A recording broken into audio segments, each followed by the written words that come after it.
November 1st with incredible weather today. Hope you guys all took advantage of that. I'm Marcella Hall, co-founder and CEO of MascotYou AI.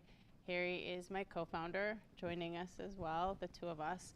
We are super excited to be here and share a little bit about our founder journeys, our product that we're working on, that we're building and bringing to market, answer your questions, and also give you a demonstration of our product as well. Yeah, okay. So MascotYou AI is mental health you can see, and I want to start by just sharing a little bit about my journey and kind of how we came together to build this incredible startup. So I graduated from undergrad at the University of Michigan, and I studied economics and sociology, wound up working in the mortgage banking industry for a couple of years, and then decided I wanted to pursue my MBA at the University of Maryland. So I joined Maryland and had an amazing experience during those 2 years. One of the things that I did during that time is I participated in an inaugural global business project. So it was the first time that we were having it, where Smith School was invited with students from UNC and a couple of other institutions to actually work with a company. And it could be a company of any size. So some students were working with really large companies. I was on a team and we were working on a go-to-market strategy for a startup speech technology company based in Brazil. And it was a really interesting opportunity for me, and it really imprinted on me the impact that a startup can make. So it was at that moment that I really knew kind of, oh, you know, if I ever wanted to really make an impact, a path to do that might be working on a startup. And that stayed in my mind. That was in 2008 when that seed was really planted. I graduated from the MBA program in 2009, spent some time working in consulting, a number of years, then wound up working for a couple of tech companies and worked on my first startup. That was in 2022 actually, and that wound up not working out. We didn't really work out as co-founders.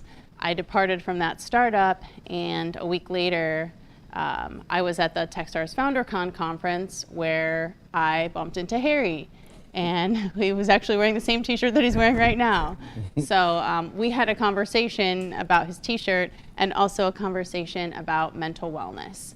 And he shared with me why he was so passionate about making an impact in this space. And I shared with him why I too was so passionate about making an impact in this space. And you know, when you are around people who are suffering from anxiety, depression, or you know, what have you, you really see how that shapes them and how it has an impact. So I was around someone and I observed them over a pretty extended period of time suffering, and I really wish that there was something that I could have done, more that I could have done to make an impact on that individual's life. So as we were talking, we decided, let's start MascotYou. And I'll jump into that, but Harry, I wanted you to have an opportunity to share your. Yep. Yeah. Thank you. So my name is Harry Michelle. I actually went to undergrad in Pennsylvania at Ursinus College Liberal Arts School, which was a great experience for me. That's where I started my entrepreneurship journey, even though I didn't know that's what I was doing. I think that's the interesting thing about being an undergrad. Sometimes you don't know what you're doing until later, right? Right now you guys have a leg up, but you won't really figure out what you really want to do until you're out there and you're experiencing things, you're working, and then you find a problem that you're actually experiencing from every day. So that's what happened with me. So fast forward, I worked in corporate for a while, didn't love it. It was great money, great, like just all of the stuff that you know from having a corporate job and things like that. But I wasn't satisfied, I wasn't happy. I'm a creative person. I'm not, a business guy by any, I design, I draw, I do art. But I like to think creatively. Ended up leaving corporate, went into education, worked in education for a little bit, and that's where I got my idea for my first startup that's actually still running now. I'm the CEO of that company, and I raised over $500,000 for that company, got into Techstars, Backstage Capital, learned about being a founder and a CEO and things like that, and it was like a really great experience, which led me to meeting Marcella at Techstars. She was in Techstars Austin, I was in Techstars Detroit. We met, and one of the things that is important about your founder journey is the team and the people that you work with, and that's been a very important thing for me. I always look for the right people to work with.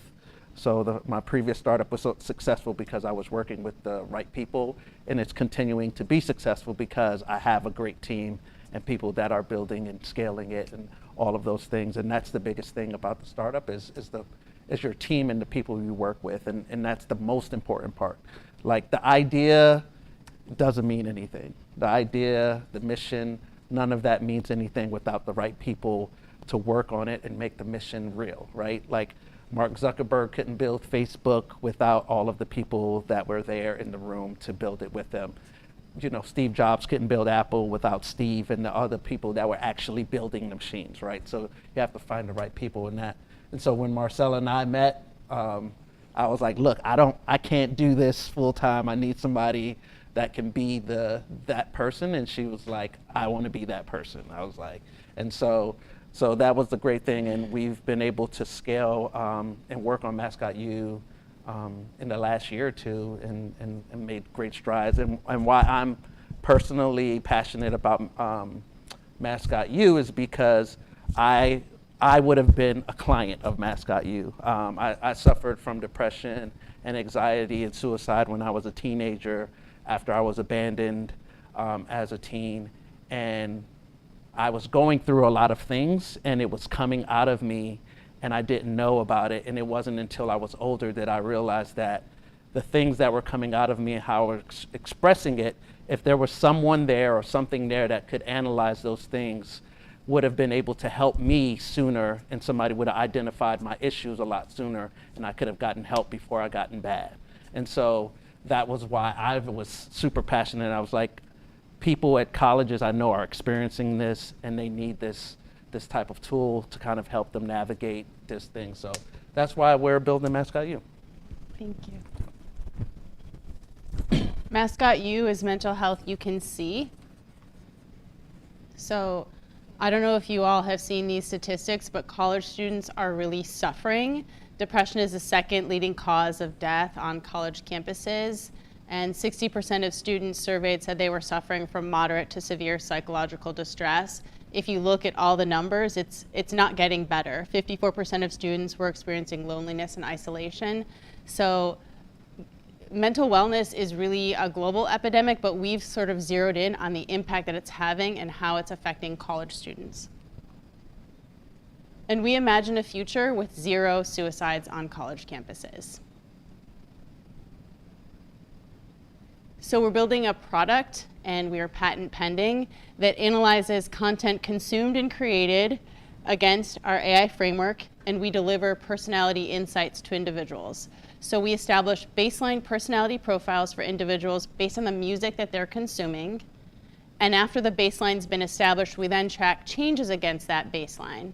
So the student just kind of goes about their day, living their life, going to class, working on their startup if they're in startup shell, doing whatever they do, listening to music, and all of the analyzation happens in the background. And we deliver insights to them daily, and then as there are significant changes, we deliver alerts and recommendations so that we can help mitigate a mental health crisis. We've secured a paid pilot with Auburn University. We're super excited to get started with them. We are going through their vendor process, and upon completion of that, we'll be selecting a small group of students who will be participating in a year-long pilot and will be on the MascotYou platform for a year. And then we've had some really exciting conversations with some other institutions that you see here, University of Michigan, University of Colorado, University of Maryland, of course, and a couple of others. And we are very focused on the college student. So while there are paths where we can go through administration and student affairs and different administrators on campus, we actually have decided that it's super helpful to go directly to the student groups and to the student governments and engage with students directly that way. So that's really been our go-to-market approach, and that's why we're here today, so we can share the product with you live today. And then in terms of why now, it's really clear to us from all of the headlines from students committing suicide, wrongful death litigations, students dropping out. That's a $27 billion problem in the US. It's a huge problem. And institutions just aren't prepared.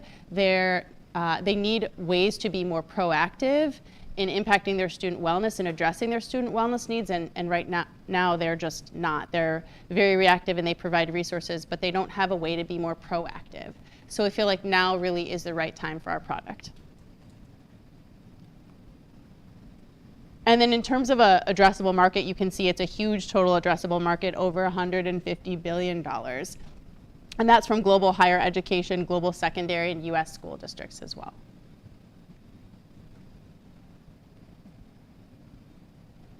Awesome. MascotYou AI, we are crowdsourcing wellness. And we'd love to answer any questions you guys have. Yeah, you want to do we'll do Q&A next? Yeah, let's do Q&A. Yeah, okay, we'll do Q&A next. So Yeah. I'll keep it on this one. Yeah. Do you want to stand? Oh, yeah. Okay. Go for it. So one thing I wanted to kind of like point out is like decks like this are very important in the startup journey, right? Being able to talk about your company, the problem you're solving, why you're building it, who it's for, the impact, and like how is it going to make money? That's that's always the most important thing. And so this understanding like the pitch part of it and how to navigate that is going to be like the biggest thing, right? Like a lot of how do you communicate your idea, who you're talking to, how do you talk to them about it, and how simply can you communicate that vision is really, really important. Yeah. I would just add too, sometimes I think it's helpful to tailor it to the audience. So I'm kind of speaking to you as college students versus if I'm speaking to a group and nobody's a college student, but maybe they're parents of college students. Yep. Or they're a certain type of investor. I might sort of lean into that and deliver it a little bit differently so that it resonates more with that group versus this group. Yeah. Okay, we'd love your questions. I guess more on the getting started going side. I think just as you showed possible partners, you had cold outreach, warm kind of intro. What has, for you, especially since you're dealing with these larger institutions, you talked about going directly to the students. What methods have you found that are good for outreach? What methods maybe didn't work so well? What was that process like? Yeah, sure. So I think that cold outreach can be tough, but that shouldn't deter someone from doing it. You just should do it anyway, because you never know. You could do hundreds and hundreds of cold outreach, and that could lead to something very fruitful. For us, where we found success was we did have a warm introduction, and that was very helpful in starting to build a relationship with Auburn University. And then also, I am an alumni of Maryland, so certainly I reached out to Sammy and others and kind of to get connected in here. Similarly with the University of Michigan, since I'm an alumni there, kind of leaned in. So to start looking at the relationships that you have, and maybe through some of those relationships, they can offer a warm introduction that would be really fruitful to what the startup is working on. So all of that to say, yeah, you really do want to do both the cold and the warm. I think we've had more success with the warm. Mm-hmm. I mean, understandably, yeah. Yeah, understandably. And cold outreach, it's more art than it is science. So one of the things is being strategic on who you reach out to cold. Tons of people have had success raising money and finding partners that are cold. I mean, we've met people by happenstance. Yes. We sent a LinkedIn message to someone on LinkedIn who worked in the Big Ten mental health cabinet. He's an advisor. Yes. Ended up introducing us to people at Cornell, right? The game is your network, building your network. And in college, that's the most important thing. Everything else really doesn't matter in college. I'm just for 100%, you go to classes, learn as much as you can learn. That's great. But the relationships and the connections you make now and how people leave and go all of these different places into these different companies, that's the value of your college and the network, and being able to tap into that and lean on those things is going to open up doors for you in the future. And so, while it's good to be isolated and working on your startup, but go out there, network, be sociable, because those relationships come back around on the back end. right? How you nurture them now becomes around the back end, and then Yeah. that cold outreach becomes a lot easier because people will see who else you're connected to, you know, who can they ask about you and things like that, and try to understand those things. Like for me, when I started my first startup, I had nothing. I had no network. I had nothing. Everything was cold. I had to build it from the ground up, networking, going to learning who the investors were. And what happened, what became a big success for me is that my name was in rooms before I got into the room. And that's something that you want to kind of develop, is like your reputation should be there before you get there and before you actually pitch something. I didn't even have an idea yet, and I waited until I had the right idea to speak to the right people. Yeah. Yeah, plus one to that. Hopefully you guys are already all establishing your networks on LinkedIn, making connections. And then it's more so about nurturing those relationships and those connections. So, you know, because Sammy and I met, it was like what, almost 15 years ago. And so it could have been, right, like if I never stayed in touch for 15 years, that's kind of one thing to then reach out. But we did stay in touch and we did stay connected. And also with several of my professors, I stayed in touch with them. They when I reach out, like they recognize my name, even though that was 15 years ago. So I think that's been incredibly helpful. Plus one on that, yeah. Great You had a question, right? Yes. Yeah. How hard is it for you guys to track these like analytics across multiple platforms? I'm assuming like whatever phone or if it's an app. Like how difficult is that process? Because I know there's a lot of security issues with just like tracking analytics across, say, Spotify, Instagram, like all these different. Well, right now we're at the like front end of all of that. So right now we're trying to be very, very targeted and specific to like iOS and specifically Apple Music and Spotify before we scale up and do all those things, right? I think the biggest thing when you're in a startup is try to stay simple and small early. Don't try to do everything and boil the water, come in with all of these features and all of these experiences. It doesn't help. If you can be known for doing one thing with one data point, one experience, that's always the best way to kind of test and learn. And that's where the phase that we're in. We really want to put our technology just with music in the hands of as many students, get them comfortable learning from that, and then saying, okay, if we scale this up to like text messages or email, we can ask the customer, okay, what do you feel about this? What do I need to understand in order to make it feel safe, feel right for you as a user before we actually take that step, right? And so our goal and our mission from a technical standpoint is not to spread ourselves too thin. We want to, we're using a third-party AI model right now as we're building our own internal model that is going to be proprietary. So we're learning from that model, scaling that, but at the same time building our own internal model and learning from there. So you don't want to, the whole fail fast thing, you said that earlier, you don't necessarily need to fail fast, right? Because sometimes failing fast is a little bit disheartening. What you should do is fail with patience. Know that you're going to fail, so take time in failing and learning why you're failing, what's happening, and how to improve on it. It's not just like fail fast, move on to the next thing, because if you don't really understand why you failed and how you failed, you will never really learn the lesson to kind of fix the problem and be able to kind of get to that eureka moment. And the biggest thing about the startup game, especially as you're building a product that's technology-based, everything is about survival. You have to survive every day. And if you can build it yourself, you're even better. But if you need funding, you have to make sure that funding lasts you for a long time so that you can be around for the person that you do get the cold email from that finally reaches back after 6 months of reaching out. Yeah. That happens. Yeah. You could reach out to somebody 8 months ago and they finally get back to you, and that's the meeting that lands you $1 million or $500,000, right? So you just got to always kind of think about that. So don't be so consumed with failing fast, but just take time to understand your market, understand your problem, understand the solution. Awesome. And I think back there. Could you walk us through how you plan to deploy your big pilot, and what is it that you're really looking, what experiences are you hoping to gain from it?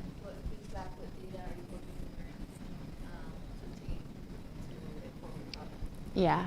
So with the paid pilot, our point of contact is in the counseling and psychological services of the institution. And so we want to help them in basically identifying the participants. And then the participants would be on this kind of 12-month journey, or like we see it as a 12-month research project, where they'd be using the platform and they'd be providing us with their input and feedback. We would probably survey them at certain key points in time to solicit their feedback on what are they liking the most, what's the most valuable to them, what's the most beneficial to them, is there anything that they would change, is there anything that they want to see different in the experience. And I focused a lot on how we are making an impact in the mental wellness space, but it's actually broader than that, where there's a whole a social piece, and there's also a financial piece as well. So with the social piece, there's some matching that can happen where individuals can be matched based on similar personality insights and similar interests. And then on the financial piece, it's not in our MVP, but in a later iteration, we'll allow individuals the opportunity to opt in and monetize their app data, and it's in an anonymous way. So they can then earn that revenue that's generated. So our thinking is, if we can boost an individual's financial wellness, we'll boost their mental wellness. If we can boost their social wellness, we'll also boost their mental wellness. So all that to say that over this period of time, the experience is broader than sort of what I was sharing here quickly, and we'll be getting and soliciting users' feedback and input on that experience. And then at the end of the day, we can share back with the institution the results in terms of what did people say, how did they use the product, were people relying on campus resources? We're not here to replace any individual. We're here to be alongside those practitioners who are meeting with students on campus. And so we can create this picture of how did it work for them and what was the value to them. Yeah. Is that answering your question? Okay. Thank you. So what exactly does the product do, or like the AI? Like, how does it help people with depression, anxiety? Okay. So what the product does, what we're trying to do is make mental health visible, right? Right now, mental health is not something you can really track and be able to like see coming. And so the goal of what the product is, it's going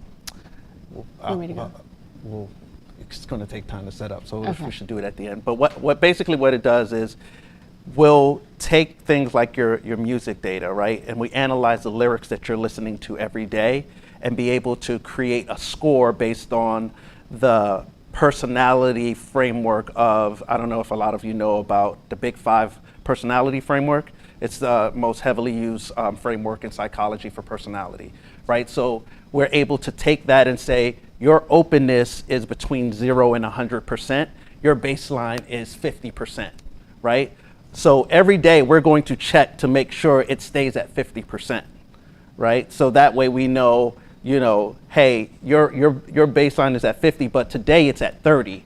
Something has changed. So how we help you is we give you recommendations of things content or solutions that can help you get that 30 back to 50, right? So now we're making you aware that there's been a change and something is happening, and we're giving you something to help support you in that process to get it back to baseline. Now, say it starts to continue to fall, right? Then we have this second threshold that's like, you have picked like 5 people to be in your circle of trust that is basically with you on this journey, this mental health journey. So it might be my mom, my brother, my cousin, all of friends on campus. But whenever my scores change and it changes and it falls into that second threshold, they'll all, or maybe 1 or 2 of them, the AI will determine who's the right person to reach out to tell them to check in on you and to like do basically a wellness check, right? And it's going to be very curated based on who's the right person based on their personality if they're on the platform.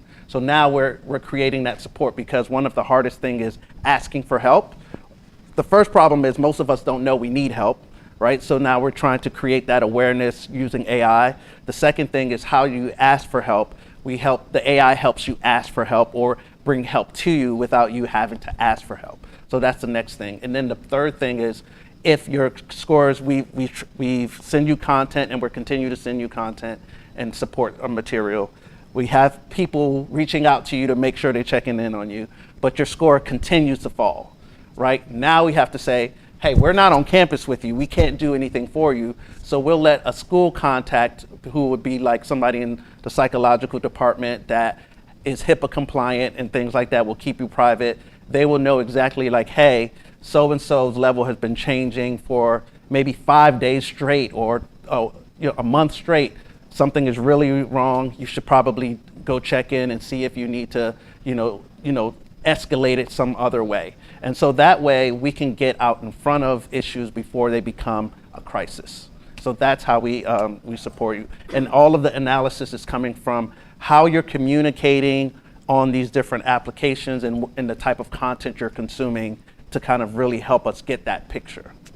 Okay. Yeah. Want to move to the My other product question demo? was, do you have plans to open source the algorithm? We haven't talked about the open source, but yeah, probably, most likely. Our goal is to be able to put this in everything. So we could have an API Yeah, integration. yeah. So we want to make sure that it's accessible in every kind of field and every kind of space, so that people can have access to this knowledge and have access to this type of awareness. Yeah. Do we want to move into the product demo or no? No. I think we let's get through the questions Okay. first. Yes. I'm curious about the model and the algorithm. So you're inputting data, and then the big five, those things are based on, like, is it relative to the data that you have put in when you first start using the app, and then if you're seeing changes from the data you put in at that moment, Mm-hmm. is that how the algorithm determines if there's something wrong? Because what if you were at like a really low point when you get the app and put Yeah. things in, and then how does it? Yeah, that's a great question. So when the user onboards, first is we analyze their music consumption, like 200 songs or something. the We're last- looking yeah, 200 back songs. to establish it. And then we also have talked about having a moving average baseline over time. So, right, because every day it's like a snapshot. So your true baseline would be like a moving average over time. We would look at changes against that. It's behind the scenes, it's all numeric. So maybe an individual has a certain baseline established, then all of a sudden, as Harry's alluding to, for a period of a few days, they used to listen to a mixture of different music. Now they're listening to only one kind of music, and it's on repeat or something like that. So there's been a change. So numerically, like, we'll see the change, and that's when the user would receive the alerts and notifications. Yeah, and our job is not to diagnose and say something is wrong. What we're really just saying is There's been a something change. has changed. Yeah. Right? It's not for us to say if it's a good thing or bad thing. It's just to say it's changed significantly or slightly, so that and then you can say, oh, I wonder what that was. And then maybe we would ask questions, those in later iterations where we have more of like an AI kind of like companion that's like asking these questions to kind of say, hey, did something go, what could have changed and things like that. But like, the thing is just to say that there has been a change. Awareness is the first step. That's what we really are focused on, is the awareness piece. And then maybe later we'll get to like diagnosis, but that would be like 3-4 years, maybe 5 years. But what we really want to do is help people understand themselves and see themselves through data, and be able to even share their data with other people. So what we have this thing called this like 4 dimensions of perception.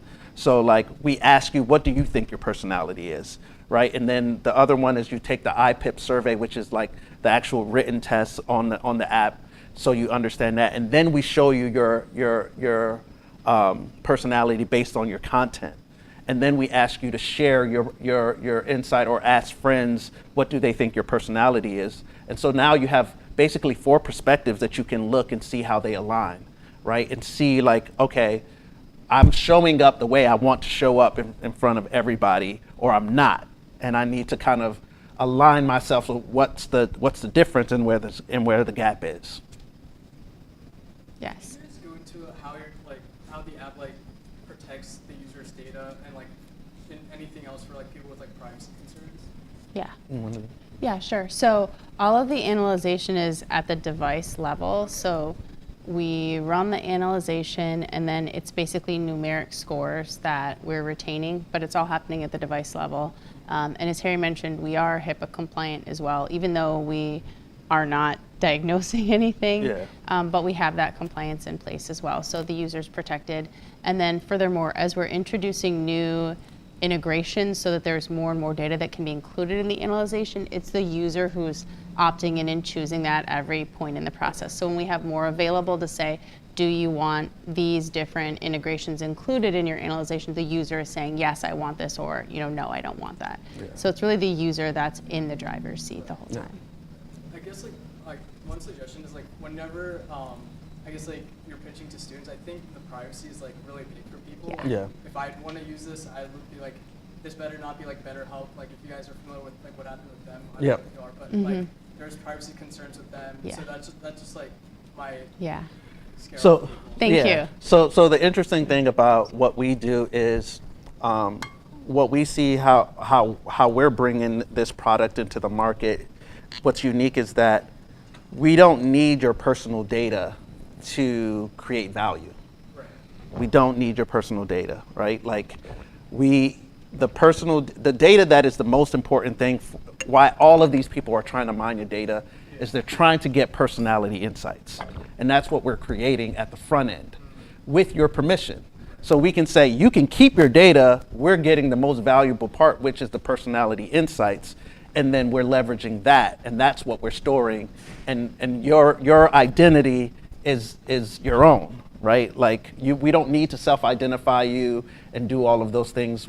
If anything, what we can do, we'll have like a unique ID that is like, because all your other data is going to be encrypted, we'll have a unique ID and we'll get like your stats, like whether you're male, female, birthday, things like that, to go with the personality insights so that we can do the research based on that. But the most important part is the personality insights. That's the only reason why people go into data. So to your question earlier about making it open source and things like that, is that if we're able to say, we give you access to the data that all of these companies that you're looking for, we can give you access to the data without you needing that individual's personal data, we can kind of like take away all of this privacy concern, because we're saying we're going to leave them with their data and we're going to take the most important part, and they're going to say, I want to be a willing participant, but I want you to also pay me for my data, right? So that's kind of like what we're kind of seeing differently and what we want to bring into the market differently. Yeah. Great questions. Yeah. If you guys are pitching to investors, what is your ask as of now? Like, what is the amount of money that would prove significant for Mascot? Yeah, great question. We actually are raising a pre-seed round right now. We have received some prior investment, and so now we're starting an actual pre-seed round. We're looking to raise $1 million. That's our target. We're using a SAFE with MFN, the most favored nation. If you guys have seen that, it's on YC's website. So we're kind of kicking off that round right now this month, and let's see how long it takes us to raise that. But that would actually allow us to really support a lot of the pilots and then the longer term subscriptions that we want to do. So what we're selling to institutions is you can have a pilot for a certain amount and have a certain number of students participate to kind of try it out. And then if you like it, we can sell you a longer term subscription where everyone on campus can be on MascotYou's platform for a flat fee. So in order to support those pilots and all of the API costs and other related costs, and converting some of our team from part-time to full-time and all of that, we do need to raise the funds. So that's what the funds would go to. So we're super excited, and I appreciate the question. Follow up, the costs, would that fall upon the institution and not the students? So the institution would pay a certain fee, and it's based on the size of the institution. So there's, for a longer term subscription, it's 3 different price points, and they would pay based on their size, and then all of the students at that institution would be able to use the platform for the entire year. So the institution would just pay for it one time, and then on our end, we're calculating like what are all of the costs that we have in order to provide that subscription to the institution. Can I answer that Yeah. differently? Yeah. So like for us, students are free. They'll always be free. The institutions That's are true. the institutions are Yeah. paying for the insight. They Yeah. need the insight so that they can better serve you and get out in front of like potential risks that comes from like your guys' mental health, because that's the most important thing, right? And so, and to go back to like your question about like how much money, so like we're raising $1 million, but we probably need like 2, right? So like the thing is, you want to start off like, what do I absolutely need to get, and then it's a game. Like I don't know like what your guys' all personality is, and I wanna be like kind of like sensitive in how I say that. Just because you build a thing doesn't mean you're the right person to lead the thing, right? There's 2 different things. It's 2 different disciplines, 2 different personality types, right? And you have to be able to know that, right? Like, to go back to Steve Jobs and Steve Wozniak. Wozniak built the thing, but Steve like was the idea guy and could sell it, right? And be in the rooms and get the deals done and things like that. That wasn't his strength, right? Like, and the company might not have been as successful if he did it, right? But so knowing like how much you need is more about like, what type of people do you need? How much money do they need to get paid to work on this for the next year or 2 and be comfortable, and because that's what people are paying for when they invest in you, is like, what do you need so that you can build this and get it to the next step? And you have to know those types of numbers, and all of you have to like think about those things for building your company. How much money do I need, right? Like your salary, cost of living, and if you have a team of 3, 4 people, what's their cost of living? That's a factor. What equipment, space, and all of that stuff. But you want to get that number. So we say $1 million, but I'm really thinking like 1.5, 2. And in the investing world is a game. So like the more checks you get early, the more you can leverage to get more money, right? And so like these are the things that you all have to think about, and like when you get into this space and you're building companies. And again, every company doesn't need to raise capital. You know, you can have a business that makes money, right? And you can sell products and things like that.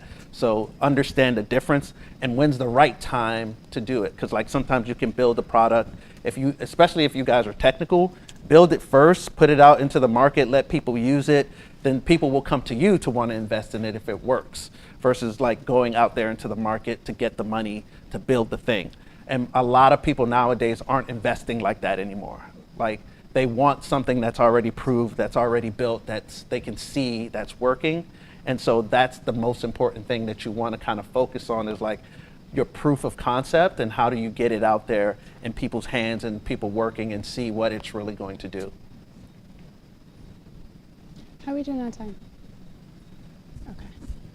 10 minutes. Yep. Are we going to do a product demo? I'm trying to wait till. Okay. Yeah, so how about integrating with the campus LMS, like the Canvas and all? So like, let's say like tracking students' missed due dates of their assignments or their attendance. Could that make sense for the mental health data? Yeah, can you repeat that, please? I can't hear you Sorry. very So well. what I'm saying is, right now you are like putting on Spotify and Instagram data. Mm-hmm. How would also join this the campus LMS, like Canvas? Oh yeah, yeah. Oh, yes. Tracking students' missed due assignments. Yes. Or attendance. Would that make sense? Yes, that would. That is something that's sort of in a future iteration, because the more, go ahead, the more data we can have that's included in the analyzation, the better. And then there's additional layers of data where we can, if we can get those integrations, so if we are working with a university, yes, and, and if we have that, relationship, then we can have these additional integrations which give us some more insights that then could, so if a student is not submitting their assigned work, not attending class, like all of these things, yes, can be an additional layer on top. Thank you. Yes. Who's going to do a demonstration? Yes, I think we're going to do that. Yes, okay, it finally popped up. Okay, amazing. Any other last questions before we move into the demonstration? Yes. Talk about like your team, like how big is the team? Do you have like a psychologist on board? Yeah, great question. We have about 10 folks on the team. Everyone is part-time for equity. Harry and I are full-time. We have 2 interns actually from the University of Maryland who are working on the team, 2 software interns. And then outside of the team, that's our core team, we also have 5 advisors. And so we do have a psychiatrist, someone else who works in psychiatry, a neuroscientist, someone else who's a social scientist, and then someone else who's in the healthcare and athletic space. So we're kind of leveraging all of that. So yeah, we do have that perspective as we're building the product. Any other last questions? Okay. Actually, Yes. Why'd you guys choose music as your What's that? Why'd you choose music as your first data point? Yeah, we thought it was a lot of reasons. So one, it was low-hanging fruit because some of the other data that we want actually requires us to have a contract in place with the institution. And then we also read a lot of data showing a correlation between the music that someone's consuming and their personality, and music can be sort of therapeutic. There's lots of benefits to music, so we thought that that would be a great starting point from all of the research that we read, as well as that, hey, it's less of a barrier to have someone say, I am allowing you to analyze my music consumption, music history, versus some of these others, which would require us to build a longer term relationship with the user. So over time, that's when we'll have more product integrations, and the user can say, hopefully we've established a trusting relationship with them where they see the benefit that we're providing, and they can kind of check a box of, yes, we want all of these other items included in the analyzation. All right. Okay, I think we're going to move into the product demo. We really appreciate all the questions that you guys had. Thanks for being such an engaged group. And please reach out to us. We're both on LinkedIn. I have some business cards if you want that, or we can scan a QR code and do that. Stay connected on LinkedIn. As circling it back to building your network, Harry and I both do have a lot of folks that we're connected to. I have a lot of folks in the startup space, in the consulting space, other spaces. Harry too has a lot. So please do reach out on LinkedIn and let's stay connected. We'd love to support what you guys are building as well. I'm going to have to probably put the product shots on there because it's not Okay. pulling up. So Okay. hold on. Let me just send them to the. This is our very first demo, so bear with us. Let me put. Yeah, go for it. I think also the system like shut down at the same time. Oh, okay. Yeah. Bobby just like went and like reset it. Oh, If you okay. want to try it one more time, feel free. I guess you're both prior founders.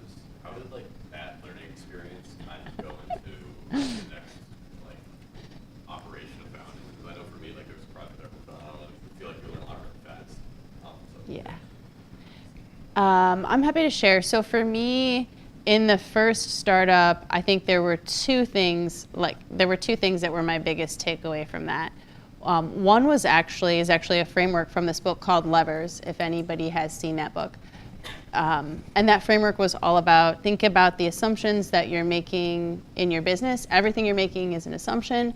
Write down all of the assumptions you're making in your business on a note card, and then put them into, make a quadrant of 4, what assumptions are validated, what are unvalidated, what are high priority, what are low priority.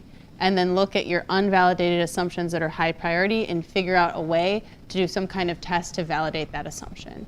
And that was, I think, a super important takeaway. And Harry was kind of alluding to this when we were talking about fail fast or fail, with in a thoughtful way. But I think that's a good way to say, hey, what are the assumptions I'm making? And let's test them, because that can help you figure out where you should be focusing your efforts and energy in your business. So that was one thing that I think was just a really great learning. The second thing for me was, as I kind of alluded to, we didn't really work out as co-founders, and so that was an interesting learning and a helpful one to take with me. And then now in this second startup for me, Harry was kind of talking earlier about the team that we've surrounded ourselves with, and I think I just want to double down on that. It's so important. And it's okay if it doesn't work out, because it might not always work out, so then the parties can move on and do other things. But if you meet individuals and you see it's, the skill sets are complementing each other, you're both super focused on this outcome that you want to achieve together, you're surrounding yourselves with the right team, I think that was really the second learning for me. Harry, is there anything you want to add? Yeah, I think Processes and systems. Yeah, I think for me, everything was like processes and systems. I think that's something that people take for granted early with the scale fast, fail fast thing. Is that what actually happens is you get into basically a habit of operating that way, even when you have the money, right? Even when you have the money, you have the resources. So there's tons of companies that raise millions of dollars. I mean, like millions of dollars, and still failed. And what happened was they didn't have any systems or processes in place. And I remember my first startup, we partnered with one of these companies that had all in the news and the press or whatever. And then we started working with them, and we were like, yo, they don't have shit. There's nothing there. I'm like, what are they doing with all that money? They have nothing, like literally still running on Excels and all of that stuff. And it was just, and what I realized was that it's all smoke and mirrors, right? And so if you start a company a certain type of way, you get into the habit of running it that way. So if you don't run it like, I think the thing of, you know, what I always take from, especially I say Steve Jobs a lot, what I really take from him and his experience, and when you track his story, is that he was a maniac about process, systems, product, all of those things, right? Like it had to work a certain type of way. We don't do it until it's right or whatever, right? And you see all of the people who have these types of like A-type personalities that are very like that.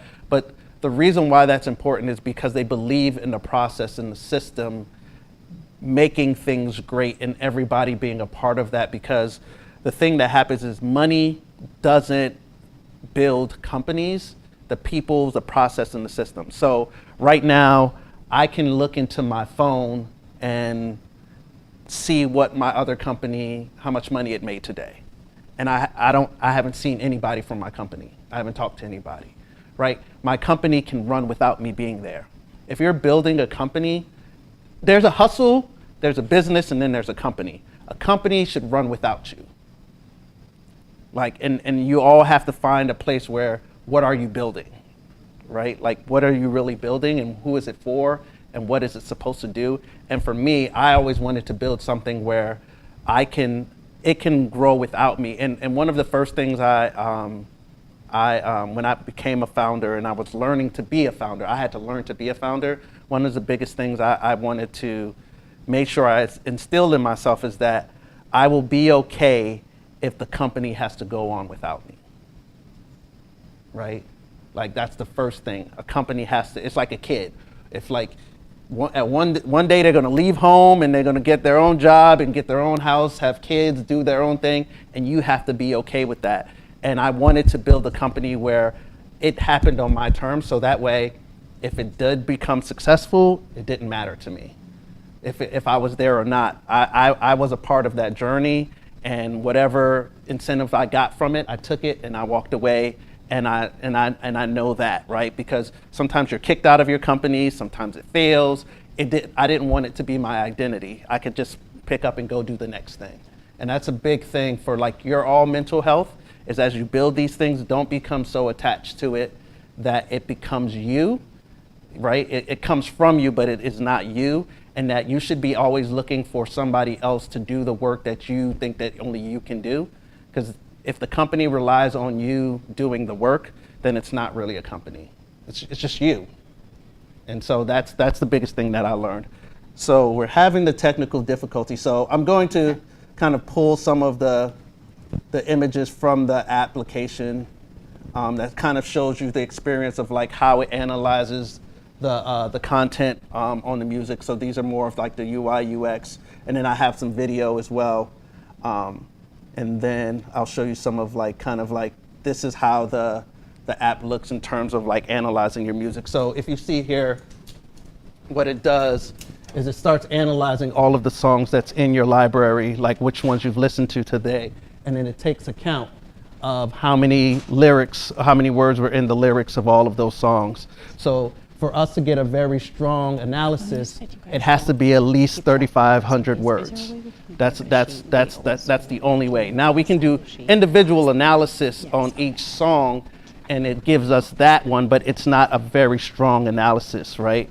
So what we look is for more bulk analysis, where we can measure against that every day, and then we take you through all of the different traits and show you all of the trait experiences based on that, right? And so these are kind of like the, so I'll take you to this. And then, so here is like basically showing like when your trait starts to decrease, it shows you the baseline and how it's decreasing and like how we're tracking it, where we're saying the percentage, the decrease was 12%, and we're tracking that every day.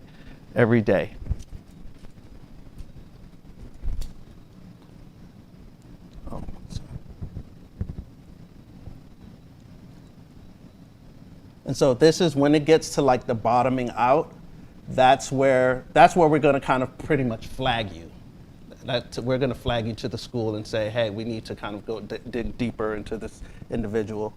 So let me see, where's the next one? So here's like when you share your information with someone, you know, this is what it would look like when you get it back in terms of like how people see your personality and what they think of you. To me, I always like that. I always think I know who I am, but the reality is, who I think I am and how I actually show up is very different. And so I'm one of those people where I actually ask people, you know, like, what did you think of me, or like, how did I come off to you? I actually do that when I go on dates too. So like, I need a debrief.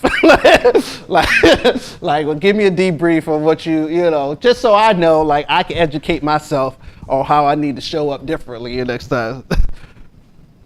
And this right here is like one of the things that we, from a social standpoint, what we really want to do with this is have your friends be able to judge your personality, and they can kind of put where they think your personality falls in line, and kind of help you see where they really feel you are.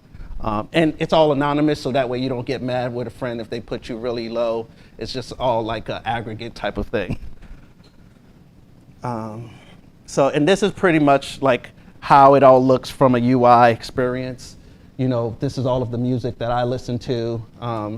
It's a bit older, so you guys might not recognize some of these album covers. So, and then it kind of just takes you through like the different songs, and then you can see all of the people that's in the network that listen to the same song, and that each song has a mood assigned to it.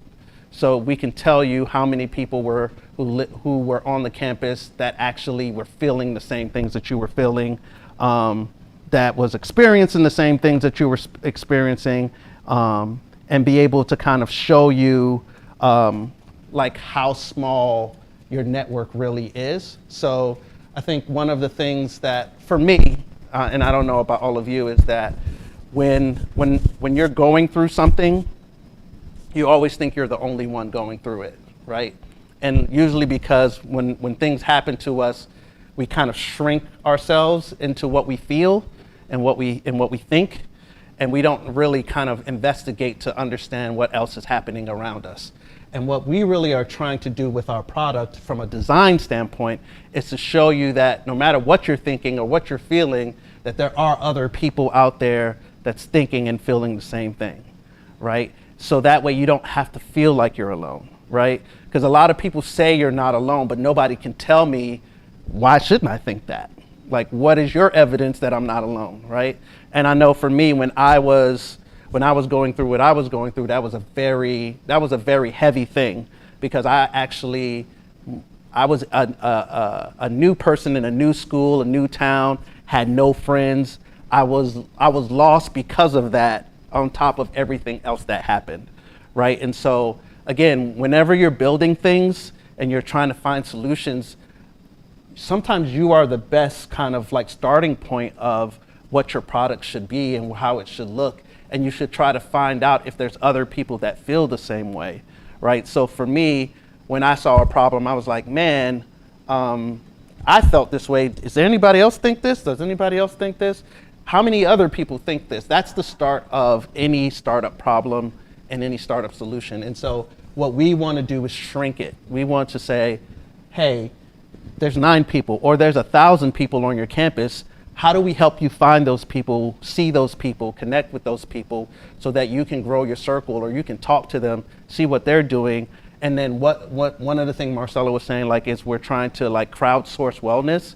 And what that really means is this part right here. This is really the foundation of what we're building, is that I want to learn what works for you, what works for you, what works for you. And if y'all three are the same, if it worked for you, I can suggest it to 3 other people that has the same type of insights, you know, data points and things like that. So now we're using what works for us and we're making it accessible to everybody that it might impact.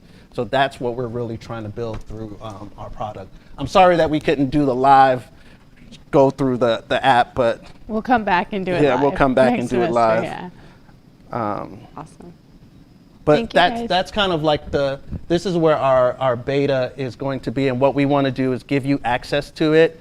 And as we're adding the new features for the next year before we go live in a broad launch, we want to put it in the hands of you guys and go through the experience, look at your data, see what you think, like how useful is it not, is it on par? When we add new features and experiences, you guys tell us if it works or not, if you like it, what should we be considering? We want to build an app that's built by the people who are actually using it.